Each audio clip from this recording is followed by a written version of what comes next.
अस्सलाम वालेकुम। Inaya hair channel में आपको खुश आमदीद कहती हूँ।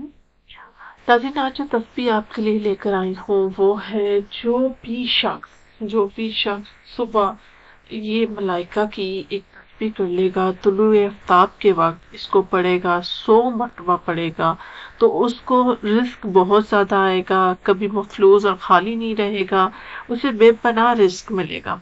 तो इस तस्बीह को पढ़ने का क्या तरीका है कि फजर की सुन्नतें अदा करने के बाद 100 मरतबा, अगर सुन्नत के बाद फर्ज नमाज निकल जाने का डर हो तो फर्ज अदा करने के फौरन बाद पढ़ लें। तो 100 मरतबा आपने कौन सी तस्बीह करनी है? 100 मरतबा आपने करनी है सुभान अल्लाह व बिहम्दिही, सुभान अल्लाहिल अज़ीम व बिहम्दिही, अस्तगफिरुल्लाह की तस्बीह पढ़नी है। और आप देखेंगे कि आपको बेपनाह रिस्क आने लग पड़ा है और अल्लाह पाक की तरफ से रहमत और बरकतें शामिल हो गई हैं। तो अगर आपको मेरी ये वीडियो अच्छी लगी हो तो एक लाइक और सब्सक्राइब ज़रूर कीजिएगा। मुझे दीजिए इजाज़त। अल्लाह हाफिज़।